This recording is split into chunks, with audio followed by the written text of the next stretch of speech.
banyak orang yang memanfaatkan. Saya yakin dia tuh cuman boneka saja aslinya. Nah, apalagi ngaku keturunan Nabi, tambah jengkel saya. Karena dia ngaku keturunan Nabi gitu, Pak. Seakan-akan di Islam itu ada warga agama kelas 1 gitu. Jadi mentang-mentang dia keturunan Nabi, dia mengklaim dirinya warga agama kelas 1. Loh, kita kelas 2, kelas 3 gitu, Pak. Seakan-akan dia lebih layak bicara agama daripada kita. Oh, jangan. Itu feodal banget.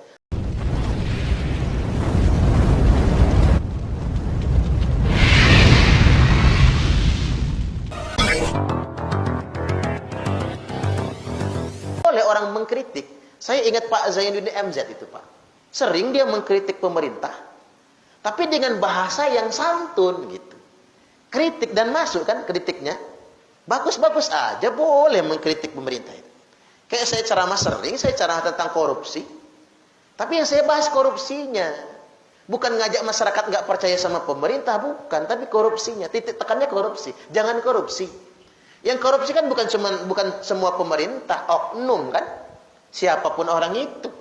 Apapun latar belakang partainya, oknum yang korupsi. Jadi sudah ada yang mengingatkan tapi nggak mempan, Pak. Tapi mengapa dia makin menjadi-jadi? Karena banyak orang yang mensupport. Banyak orang yang memanfaatkan. Saya yakin dia tuh cuman boneka saja aslinya. Nah, apalagi ngaku keturunan Nabi, tambah jengkel saya. Karena dia ngaku keturunan Nabi gitu, Pak. Seakan-akan di Islam itu ada warga agama kelas 1 gitu.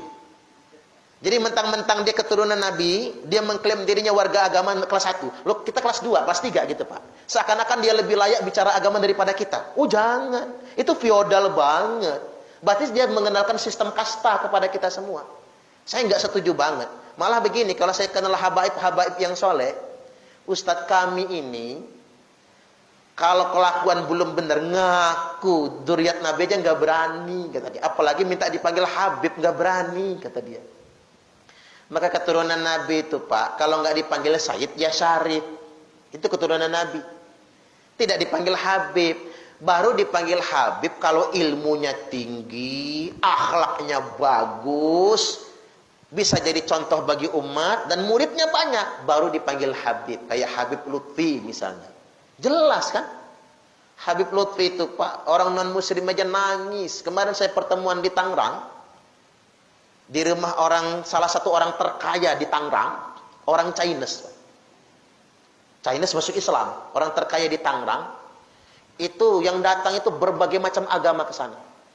Itu mereka yang non-muslim itu nangis sepuak meluk Habib Lutfi itu. Kita aja nggak nangis kan, tak liatin aja kok nangis semua. Kata saya, kok ngapa nangis? Pokoknya kalau ngelihat Habib Lutfi itu adem aja, kayak ngelihat surga. Subhanallah. Nah, kalau Islam kayak gitu kan lebih baik kan, Pak? Daripada Islam yang arogan itu. Jadi sebetulnya kalau para habaib itu tahu, mereka nggak berani ngaku Habib kalau kelakuannya belum benar gitu. Nggak berani. Karena ngapa? Bisa menghina ajaran Islam itu sendiri sebetulnya.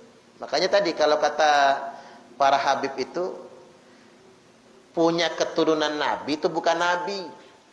Anak Nabi juga durhaka banyak. Kan anak Nabi, Pak. Masuk neraka malah kan gitu ya. Nggak bisa songong ngaku anak Nabi. Nggak ada jaminan kata beliau. Ya saya pikir iya juga tuh. Jadi jangan mendewa-dewakan nasab lah. Kita ini bukan masyarakat kasta ya. Tidak ada warga agama kelas 1. Nggak ada warga negara kelas 1. Kita sama semua. Inna akramakum indallahi atqakum. Sesungguhnya yang paling mulia di antara kalian semua adalah orang yang paling bertakwa. Fabima rahmatin minallahi lintalahum. Dikarenakan rahmat dari Allah, kalian bisa bersikap lemah lembut. Engkau bisa bersikap lemah lembut kepada mereka Muhammad. Walau kunta faddan ghalizal qalbi lang faddu min haulik. Seandainya engkau bersikap kasar, lagi berhati keras, maka lang faddu min haulik. Niscaya mereka akan lari dari sekeliling. Ayat ini mengabarkan betapa sikap kasar kita bisa menghalangi orang lain untuk mendapatkan hidayah. Menampilkan Islam yang kasar menurut saya termasuk telah memfitnah ajaran Islam. Karena orang lain tidak akan sampai kepada kebenaran Islam melihat sifat-sifat yang kasar dari umat Islam itu sendiri. Orang ya Bu, kalau takut dengan Allah, dia tidak akan takabur dengan sesama manusia. Iya Pak ya? Ngapa orang itu merasa gumede? Gumede itu bahasa apa sih Bu? Bahasa Jaseng ya Bu ya, Jawa ya. Gumede. Ngapa orang merasa gumede? Karena dia nggak takut dengan Allah. Kaya dikit, sok kaya, gumede. Pinter dikit, gumede. Jadi ustadz dikit, gumede. Kita ini sekarang timpang, ngakunya kiai, ngakunya ulama, ngakunya ustadz, tapi gumede.